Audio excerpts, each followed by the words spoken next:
Hello दोस्तों, आज की इस वीडियो में हम डिटेल में डिस्कस करेंगे कि आफ्टर 12th हो साइंस बैकग्राउंड हो या कॉमर्स हो या आर्ट्स बैकग्राउंड हो, आगे उनका एडमिशन के लिए क्या एलिजिबिलिटी क्राइटेरिया होगा और क्या फ्यूचर स्कोप है उस कोर्स का और उस कोर्स में किस टाइप का जॉब मिलता है। इन सभी चीज़ों के बारे में हम डिटेल में डिस्कस करेंगे। तो आइए सबसे पहले हम डिस्कस करते हैं साइंस बैकग्राउंड के बारे में कि अगर कोई बच्चा साइंस से 12th करता है, यानी उसके पास सब्जेक्ट फिजिक्स, केमिस्ट्री, मैथ या बायोलॉजी हो। अगर मैथ होगा तो वो ज़्यादातर प्रेफर करते हैं इंजीनियरिंग और टेक्नोलॉजी को, जो सबसे ज़्यादा आज डिमांड में चल रहा है इंजीनियरिंग साइंस बैकग्राउंड में। इंजीनियरिंग में जो 12th के बाद बच्चे ज़्यादातर बीटेक करते हैं, वो एआई में अभी जो सबसे ज़्यादा फ्यूचर में देखा जा रहा है वो एआई, आर्टिफिशियल इंटेलिजेंस, तो उसी में और रोबोटिक्स जो उसी का एक पार्ट है, तो उसी में बच्चे अभी ज़्यादातर एडमिशन लेते हैं। तो आइए इसके बारे में हम डिटेल में डिस्कस करते हैं कि एडमिशन में क्या क्या एलिजिबिलिटी क्राइटेरिया है, क्या फ्यूचर स्कोप है, इसके बारे में जानेंगे साइंस स्ट्रीम में। अगर हम साइंस स्ट्रीम में इंजीनियरिंग में एडमिशन लेते हैं तो इसमें जो कोर्स होते हैं वो बीटेक कोर्स में एडमिशन ले सकते हैं या डिप्लोमा में। अगर हम बीटेक कोर्स करते हैं तो वो 4 इयर्स का होगा, अगर डिप्लोमा करते हैं तो वो 2 इयर्स का होगा। एलिजिबिलिटी क्राइटेरिया जो होगा एडमिशन का वो होगा कि आप 12th पास आउट होना चाहिए, जिसमें आपके पास सब्जेक्ट फिजिक्स, केमिस्ट्री, मैथ होना चाहिए। साथ में अगर आप जेईई मेंस और एडवांस या स्टेट का कोई सीईटी एग्ज़ाम देते हैं, इसमें अगर अच्छा रैंक आता है तो उसके बेसिस पे आपको अच्छा कॉलेज अलॉट होगा। जो स्पेशलाइजेशन होता है इस कोर्स के अंदर इंजीनियरिंग में, वो computer science, mechanical, civil, electronics, AI, robotics, aerospace. ये डिपेंड करता है स्टूडेंट के इंटरेस्ट के ऊपर कि वो किस कोर्स में इंटरेस्टेड है। अभी ज़्यादातर जो स्टूडेंट इंटरेस्टेड होते हैं वो कंप्यूटर साइंस में ही होते हैं। बहुत सारे कॉलेज हैं जहां अदर ब्रांच की सीट फुल नहीं हो पाती है, सिर्फ कंप्यूटर साइंस ब्रांच की ही सीट फुल होती हैं। तो अब आइए बात करते हैं इसके फ्यूचर स्कोप के बारे में कि फ्यूचर में इसका क्या स्कोप है, यानी इसमें किस फील्ड में जॉब मिलता है। तो फ्यूचर स्कोप में जो आईटी सेक्टर है, जो कंप्यूटर साइंस से बच्चे बीटेक करते हैं या अदर ब्रांच से भी करते हैं तो उनको आईटी सेक्टर में जॉब लग जाता है। अदर ब्रांच वाले को थोड़ा प्रॉब्लम होता है क्योंकि उनको उस कंप्यूटर साइंस बैकग्राउंड का उतना नॉलेज नहीं होता है, फिर भी वो धीरे धीरे अपने आप स्किल को इन्हेंस करते हैं और उस फील्ड में अपने आप को बेहतर बनाते हैं। ऑटोमेशन, रोबोटिक्स, ये सब भी रोबोटिक्स भी कंप्यूटर साइंस इंजीनियरिंग का ही पार्ट है, बट इसमें कुछ इलेक्ट्रॉनिक्स का भी यूज़ होता है। जैसे अगर हम कोई डिवाइस बनाते हैं तो उसमें इलेक्ट्रॉनिक्स का भी यूज़ होता है रोबोटिक्स के अंदर। रिसर्च एंड डेवलपमेंट, ये सब भी एक पार्ट है। अब हम बात करते हैं कि अगर हम कोई स्टूडेंट बीटेक कर रहा है तो हायर स्टडीज़ के लिए वो क्या कर सकता है। तो बीटेक के बाद हायर स्टडीज़ के लिए वो एमटेक करेगा या एमबीए करेगा या एमएस करेगा, मास्टर साइंस अब्रॉड से, बाहर से। उसके बाद हम बात करते हैं कि उसको जॉब रोल क्या मिलेगा। जॉब रोल जो बेसिकली मिलता है कंप्यूटर साइंस से या इंजीनियरिंग बैकग्राउंड वाले को, जो वो सॉफ्टवेयर इंजीनियरिंग का रोल मिलता है या डेटा साइंटिस्ट का रोल मिलता है। मैकेनिकल ब्रांच वाले को मैकेनिकल डिज़ाइनर, सिविल वाले को सिविल इंजीनियर का रोल मिलता है। जो टॉप कंपनी इस फील्ड में है इंजीनियरिंग के बच्चों को हायर करती है वो है टीसीएस। सबसे ज़्यादा इंडिया में हायरिंग जो करती है आईटी सेक्टर में वो टीसीएस कंपनी ही करती है। अप्रॉक्स हर साल 40,000 के करीब बच्चों को हायर करती है। अभी 2025 में भी टीसीएस ने अनाउंस किया था कि 40,000 फ्रेशर को वो हायर करेगी। इसके लिए वो अलग अलग कॉलेजों में जाती है, वहाँ से बच्चों को टेस्ट लेती है, फिर उसके बाद टेस्ट का पैटर्न होता है उनका, कोडिंग के बेस पे टेस्ट लेती है। इसमें टीसीएस में ये होता है कि इसमें कोई कंपलसरी नहीं होता है कि आप पे कंप्यूटर साइंस बैकग्राउंड से ही होनी चाहिए। आपका बीटेक में कोई भी ब्रांच हो उससे मतलब नहीं है। उनका जो टेस्ट होता है कोडिंग का और क्वांटिटेटिव एप्टीट्यूड का, जो टेस्ट उनका होता है, जो भी उनका सिलेबस है उसके बेसिस पे जो भी बच्चे टेस्ट क्लियर करेंगे उनके बाद उनका एचआर इंटरव्यू होगा। जो भी HR इंटरव्यू ज़्यादातर बेस उसमें क्वेश्चन पूछे जाते हैं वो कंप्यूटर साइंस बैकग्राउंड से ही पूछे जाते हैं, उनको क्रैक करना होता है, फिर उनको वो जॉब प्रोवाइड करते हैं। इन्फोसिस कंपनी भी अच्छी कंपनी है, इंडिया की सेकेंड नंबर पे आती है IT सेक्टर में। ये कंपनी भी अच्छी खासी हायरिंग करती है हर साल। कॉलेज में जाकर लार्ज एंड टुब्रो ये सब सिविल मैकेनिकल वालों को ज़्यादातर लेती है। इसरो, DRDO ये सब भी इंजीनियरिंग के बच्चों को हायर करती है। जो टॉप इंस्टीट्यूट है जहाँ के बच्चे जल्दी प्लेसमेंट पाते हैं, जॉब पाते हैं और जहाँ अच्छी पढ़ाई होती है वो है IIT, NIT, BITS, Pilani, VJIT। IIT के बारे में तो सारे बच्चों को पता ही होगा कि वो एक सपना होता है इंजीनियरिंग के बच्चों का कि हम IIT से BTech करें, नहीं तो NIT भी मिल जाए। अब हम बात करते हैं next topic medical and health care के बारे में। जो बच्चे 12th में मैथ बैकग्राउंड ना रख के बायोलॉजी बैकग्राउंड रखते हैं उनका सपना यही होता है कि हम मेडिकल से फील्ड में अपना स्कोप देखें और उस फील्ड में अपना फ्यूचर सेट करें। तो मेडिकल फील्ड के बारे में हम डिस्कस करते हैं डिटेल में। सबसे पहले जो बच्चे मेडिकल फील्ड में अपना स्कोप बनाना चाहते हैं वो मेन जो उनका सपना होता है कि हम MBBS करें। MBBS जो कोर्स होता है बायोलॉजी बैकग्राउंड वालों के लिए, तो ये जो MBBS कोर्स होता है ये 5 साल प्लस का होता है। या अगर BDS करना चाहते हैं तो वो भी 5 साल का होता है। BSc नर्सिंग अगर करना चाहते हैं तो वो 4 इयर्स का होता है। अगर B फार्मा करना चाहते हैं तो वो भी 4 इयर्स का होता है। B फार्मा में सेकेंड बेनिफिट ये है कि मैथ वाले भी B फार्मा कर सकते हैं। बाकी सारे कोर्स में जो एलिजिबिलिटी क्राइटेरिया है वो है कि आपका 12th PCB होना चाहिए, फिजिक्स केमिस्ट्री बायोलॉजी, प्लस आप अगर नीट UG का टेस्ट देते हैं, नीट के टेस्ट में आपका जैसा रैंक आएगा उस बेसिस पे आपको कॉलेज अलॉट होगा MBBS में या BDS में। फ्यूचर स्कोप क्या है कि आपको हॉस्पिटल के अंदर जॉब मिलेगा, रिसर्च लैब में, फार्मास्यूटिकल जो B फार्मा करते हैं, पब्लिक हेल्थ। हायर स्टडी इस फील्ड में आप क्या कर सकते हैं, MD कर सकते हैं, MS कर सकते हैं, M फार्मा। जॉब रोल क्या मिलेगा आपको, अगर MBBS करते हैं तो डॉक्टर का जॉब रोल मिलेगा और उसके बाद डेंटिस्ट का, क्लिनिकल रिसर्च, फार्मासिस्ट। अगर आप B फार्मा करते हैं तो आपको फार्मासिस्ट का रोल मिलेगा। जो टॉप रिक्रूटर होते हैं मतलब जहाँ जॉब लगता है सबसे ज़्यादा बच्चों को मेडिकल फील्ड में, वो एम्स बड़े बड़े बच्चों का सबका एक तरह से ख्वाब होता है, सपना होता है कि एम्स में हम जॉब करें। अपोलो हॉस्पिटल, सिप्ला, सन फार्मा ये सब तो मेडिकल दवा बनाने की कंपनी है, जहाँ सिप्ला और सन फार्मा मेडिकल दवा बनाने की कंपनी है जहाँ के बच्चों को B फार्मा के बच्चों को हायर करती है। जो टॉप इंस्टीट्यूट है जहाँ इसकी पढ़ाई होती है उसमें सबसे नंबर 1 पे आता है एम्स में हर बच्चों का सपना होता है कि हम MBBS एम्स से करें। जामिया हमदर्द ये सब भी बेटर होता है, जामिया हम B फार्मा ये सब करने के लिए। अब हम बात करते हैं साइंस स्ट्रीम में प्योर साइंस के बारे में। प्योर साइंस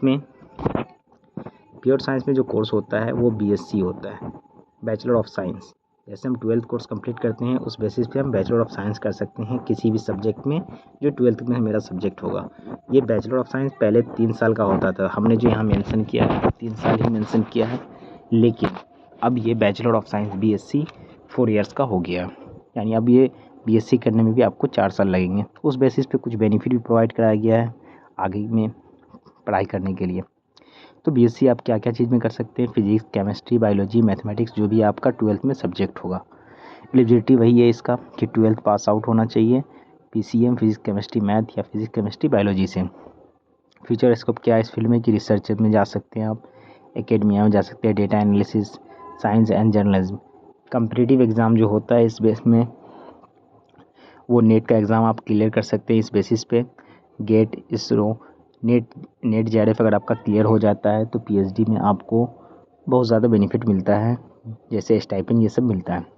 जॉब रोल क्या होगा इसमें, research scientist, lab technician, professor. अगर PhD आप करते हैं इस फील्ड में तो फिर प्रोफेसर का रोल मिल सकता है आपको। ये सब कुछ टॉप इंस्टीट्यूट है, ऐसे तो हर यूनिवर्सिटी में इसकी पढ़ाई होती है BSc का। अब नेक्स्ट हम बात करते हैं BSc इन एग्रीकल्चर। इसके बारे में थोड़ा डिटेल में बात करते हैं कि BSc in agriculture and forestry क्या होता है। BSc and agriculture and forestry ये भी 12th बेसिस पे कोर्स होता है जो 4 इयर्स का होता है, जिसको हम बीएससी इन एग्रीकल्चर या बीएससी और दूसरा होता है बीएससी हॉर्टिकल्चर। इसमें फ्यूचर स्कोप क्या है कि आपको एग्रीटेक, एग्रोकेमिकल इंडस्ट्रीज़, गवर्नमेंट की कुछ स्कीम होती है, कृषि विज्ञान केंद्र, ये सब इसमें फ्यूचर स्कोप है। अब जॉब रोल की बात करें तो इसमें जॉब रोल क्या क्या आपको मिल सकते हैं, agricultural officer, plant breeder, agri business manager, ये सब आपको जॉब रोल प्रोवाइड किया जाएगा इस कोर्सेज में। टॉप इंस्टीट्यूट जो ICAR, ये सब कुछ टॉप इंस्टीट्यूट है जो यहाँ पे मेंशन है, जहाँ से ये कोर्स कर सकते हैं। ऐसे और भी यूनिवर्सिटीज़ हैं जहाँ से ये कोर्स कर सकते हैं। अब हम बात करते हैं कि जो बच्चे कॉमर्स बैकग्राउंड से 12th करते हैं उनके बारे में। उनके लिए जो ट्रेडिशनल कोर्सेज़ होते हैं उसके बारे में हम पहले बात कर लेते हैं। जो ट्रेडिशनल कोर्स होता है कॉमर्स बैकग्राउंड वाले के लिए, वो होता है बीकॉम, बैचलर ऑफ कॉमर्स या BBA।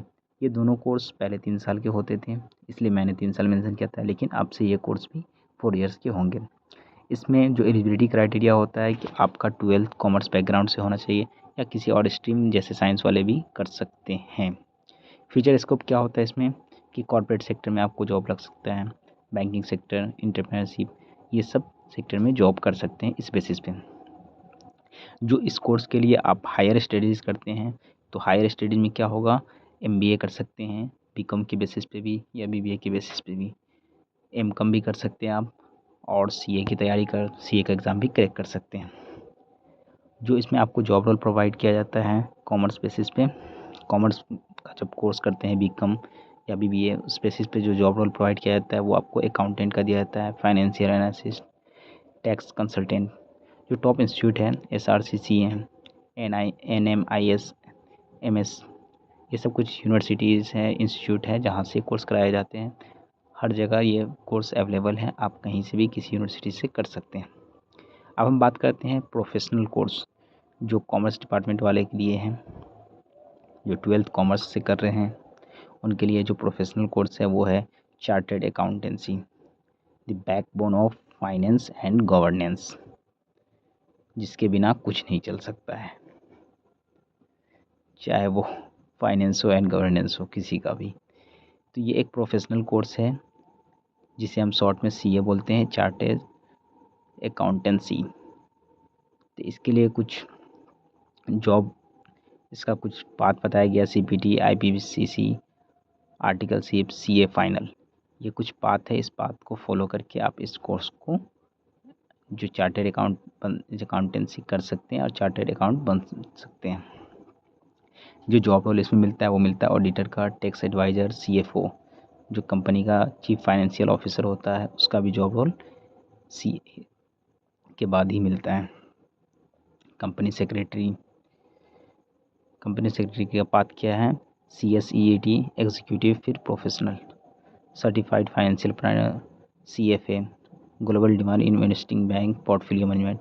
ये सारा जो जॉब रोल है, ये सारा जॉब रोल किस बेसिस पे मिलता है, आप CA बनने के बाद भी ये सारे जॉब रोल के लिए एलिजिबल है। अब नेक्स्ट हम बात करते हैं कि कोई स्टूडेंट अगर आर्ट्स डिपार्टमेंट यानी 12th वो आर्ट्स से कर रहे हैं तो उसके बाद क्या उनके लिए फ्यूचर स्कोप है, किस फील्ड में जा सकते हैं। तो यहाँ पर जो फ्यूचर स्कोप उनका वो सोशल साइंस में ही है। तो आइए इसके बारे में थोड़ा डिटेल में बात कर लेते हैं। आर्ट्स बैकग्राउंड से अगर कोई 12th करता है तो वो क्या कर सकता है, सब कोर्स में वो BA कर सकता है, जो पहले 3 इयर्स का होता था अब वो भी 4 इयर्स का होता है। वो साइकोलॉजी ऑनर्स कर सकता है, सोशोलॉजी, इकोनॉमिक्स, हिस्ट्री, जो भी उनका सब्जेक्ट है 12th में उस बेसिस पे वो ग्रेजुएशन कर सकता है, BA, bachelor of arts. Future scope क्या है, ज़्यादातर जो बच्चे ये कोर्स करते हैं उनका फ्यूचर स्कोप क्या है, civil service, like UPSC, NGO, content writing. जो सिविल सर्विस क्यों बताया गया है इसका फ्यूचर स्कोप, इसलिए कि सिविल सर्विस में जो क्वेश्चन आते हैं वो इन्हीं सब्जेक्ट से आते हैं, हिस्ट्री, ज्योग्राफी, पॉलिटिक्स, इन्हीं सब्जेक्टों से ज़्यादातर क्वेश्चन आते हैं, इसलिए सिविल सर्विस को फ्यूचर स्कोप में डाला गया है। जॉब रोल्स क्या है इसमें, civil servant, journalist, social worker, ये सब कुछ जॉब रोल है जो इन कोर्स को करने के बाद फिर एग्ज़ाम क्रैक करने के बाद आपको मिलता है। नेक्स्ट बात करेंगे टॉप इंस्टीट्यूट क्या है। DU Delhi university, JNU Jawaharlal Nehru university, ये सब कुछ टॉप इंस्टीट्यूट है जहाँ से ये कोर्स आप कर सकते हैं। ऐसे हर यूनिवर्सिटी में ये कोर्स अवेलेबल है। अब हम बात करते हैं कि जो बच्चे 12th के बेसिस पे लॉ की पढ़ाई करते हैं, अगर उन्होंने आर्ट्स से 12th किया फिर उसके बाद या साइंस से किया है तो वो लॉ की पढ़ाई करना चाहते हैं तो वो कर सकते हैं। BA LLB उसके बाद कोर्स उनको प्रोवाइड किया जाता है। ये कोर्स करके आप क्या बन सकते हैं, वकील बन सकते हैं, जज बन सकते हैं। तो ये कोर्स का नाम क्या है, bachelor degree in law. Course क्या है, BA LLB। ये 5 ईयर्स का कोर्स होता है जिसमें एलिजिबिलिटी क्राइटेरिया है, कुछ टेस्ट क्लेट के सब टेस्ट निकालना होता है जिस बेसिस पे ये कोर्स कर सकते हैं। जॉब रोल क्या है, कॉर्पोरेट लॉयर, लीगल एडवाइज़र, जज, ये सब आप बन सकते हैं इस कोर्स के बाद। टॉप इंस्टीट्यूट क्या है, NLU सिम्बायोसिस लॉ स्कूल, ये सब कुछ टॉप इंस्टीट्यूट है जहाँ से आप ये कोर्स कर सकते हैं। अब हम बात करते हैं क्रिएटिव फील्ड के बारे में कि अगर आप आर्ट्स लिए हुए हैं तो आप क्रिएटिव फील्ड में भी जा सकते हैं। क्रिएटिव फील्ड का मतलब है कि जहाँ पे कुछ सोशल मीडिया के थ्रू काम करना, कुछ क्रिएटिव करना। तो सबसे पहले डिटेल में थोड़ा बात कर लेते हैं क्रिएटिव फील्ड के बारे में। क्रिएटिव फील्ड ये जो कोर्स है, इस कोर्स में आप क्या कर सकते हैं, जर्नलिज्म कर सकते हैं, BJMC, जिस बेसिस पे आप क्रिएटिव फील्ड में आ सकते हैं। दूसरा है फाइन आर्ट्स BFA जो 4 ईयर्स का कोर्स है। Fashion designing, NIFT entrance exam देना पड़ेगा इसके लिए। जॉब रोल क्या है, content creator, graphic designer, fashion designer, ये सब जॉब रोल आपको प्रोवाइड किया जाता है क्रिएटिव फील्ड में। अब हम बात करते हैं vocational and skill based course. Vocational course जैसे कोई शॉर्ट टर्म डिप्लोमा कोर्स होता है, वो एक तरह का वोकेशनल कोर्स होता है। स्किल बेस्ड कोर्स जैसे होटल मैनेजमेंट, ये सब कोर्स भी आपको आप स्किल बेस्ड कोर्स में काउंट कर सकते हैं। वोकेशनल और स्किल बेस्ड कोर्स में तो हम डिटेल में बात कर लेते हैं। डिप्लोमा इन इंजीनियरिंग जो 3 ईयर्स का था, बट 12 बेसिस पे डिप्लोमा इन इंजीनियरिंग अगर आप करते हैं तो डायरेक्ट एंट्री आपको सेकेंड ईयर में मिलेगा, यानी 2 साल का ही 12 बेसिस पे आपका डिप्लोमा इंजीनियरिंग होगा। ITI कोर्स जो 1 साल से 2 साल का होता है, इलेक्ट्रीशियन, मैकेनिक, वेल्डर, ये सब फील्ड में आप ITI कोर्स भी कर सकते हैं। होटल मैनेजमेंट कोर्स PHMCT ये 4 ईयर्स का कोर्स होता है, इस कोर्स को भी आप कर सकते हैं 12 बेसिस पे। एनिमेशन एंड VFX ये सब आपका एक क्रिएटिव कोर्स होता है जहाँ पे आप एनिमेशन बनाते हैं, VFX डिजाइन, कैसे VFX यूज़ करते हैं फिल्म में, वो सब चीज़ों के बारे में आप जानेंगे। अब नेक्स्ट हम बात करते हैं इमर्जिंग फील्ड यानी इमर्जिंग टेक के बारे में। इस इमर्जिंग फील्ड में हम जानेंगे कि जो अभी ट्रेंडिंग पे चल रहा है जैसे डेटा साइंस एंड AI, ये भी आपको बीटेक इंजीनियरिंग का ही एक पार्ट है। BSc वाले भी कर सकते हैं या बीटेक वाले करते ही हैं क्योंकि उनको पढ़ाया जाता है सिलेबस में। तो ये इसमें आप आर्टिफिशियल इंटेलिजेंस, मशीन लर्निंग, ये सब चीज़ों के बारे में जानेंगे डिटेल में। दूसरा है environmental science, role in NGO, climate consulting, जो हमारा इन्वायरमेंट है उसके ऊपर इसमें पढ़ाया जाता है। तीसरा है इसमें साइबर सिक्योरिटी। साइबर सिक्योरिटी क्या है, एक सर्टिफिकेशन टाइप का कोर्स होता है कि इस कोर्स को करके आप अपने डेटा को सिक्योर रख सकते हैं अनऑथराइज एक्सेस से। इसका IT फील्ड में बहुत ज़्यादा डिमांड है क्योंकि IT फील्ड में जो भी हम काम करते हैं वो डेटा के ऊपर ही करते हैं कि हमारे पास जो भी कंपनी में काम करती है वो किसी न किसी चीज़ का डेटा को स्टोर करती है, तो हमको डेटा को कैसे सिक्योर रखना है इसके लिए साइबर सिक्योरिटी वाला बंदा चाहिए जो उसको सिक्योर करेगा। ठीक है, तो अब आइए हम नेक्स्ट बात करते हैं गवर्नमेंट और ये जॉब ओरिएंटेड कोर्स कि हमको गवर्नमेंट जॉब के लिए किस टाइप का कोर्स करना चाहिए।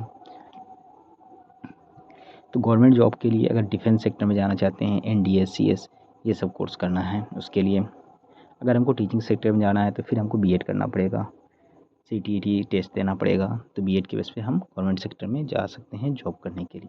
बैंकिंग सेक्टर में जाना है तो IPS जो SBI का PO after graduation banking sector का हम टेस्ट दे सकते हैं, जो एलिजिबिलिटी क्राइटेरिया होता है बैंकिंग सेक्टर का।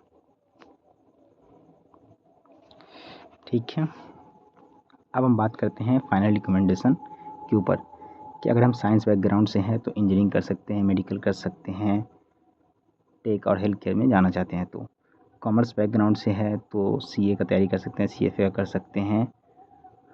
Finance leadership role arts background से है तो हमारा टारगेट क्या होगा, UPSC, law, vocational course, short term course जो हम कर सकते हैं। अब हम बात करते हैं जॉब अवेलेबिलिटी के ऊपर। तो हर फील्ड का जॉब अवेलेबिलिटी अलग अलग है, उस बेसिस पे वहाँ पे जॉब प्रोवाइड किया जाता है। तो आप अगर देखना चाहते हैं तो एवरेज जो पैकेज मिलता है ये सब कोर्स करने के बाद वो 7 से 8 लाख का, 10 लाख का, इसी के बीच में मिलता है। जो एवरेज पैकेज है वो 5 to 6 लाख के अप्रॉक्स ही होता है किसी भी फील्ड में जाइए तो, चाहे वो आईटी सेक्टर में, इंजीनियरिंग में हो। इंजीनियरिंग का तो जो सबसे ज़्यादा मतलब 3 लेवल को जो लिया गया है उसमें है कि IT sector, health care, greenery, ये सब लेवल को मेंशन किया गया जॉब अवेलेबिलिटी के ऊपर कि अभी इस सब फील्ड में ज़्यादा जॉब मिल रहा है। तो आईटी सेक्टर का पैकेज वही है 5 to 6 लाख, जो नॉर्मल कॉलेज का होता है 4 to 5 लाख के अप्रॉक्स होता है। अब कॉलेज के ऊपर डिपेंड करता है, अगर आईआईटी से करते हैं तो वहाँ का पैकेज अलग होता है और बहुत अच्छा पैकेज होता है आईआईटी का। फिर एनआईटी आते हैं, उसका जो टॉप इंस्टीट्यूट है उनका पैकेज होता है। हेल्थ केयर में तो बहुत अच्छा स्कोप है। तीसरा है ग्रीन डी फील्ड, जो फ्यूचर पूरा डिपेंडेंट होंगे ग्रीन डी फील्ड के ऊपर। तो ये हमारा वीडियो था जिसमें हमने डिस्कस किया कि कैसे क्या करना है फ्यूचर स्कोप के बारे में। अगर इसमें कुछ फीडबैक आप देना चाहते हो दीजिए। लास्ट में ये कहना चाहूँगा हमारे चैनल को लाइक करें, सब्सक्राइब करें और शेयर करें कि ज़्यादा से ज़्यादा लोगों तक ये वीडियो पहुँच सके और उनका हेल्प हो सके। Thank you.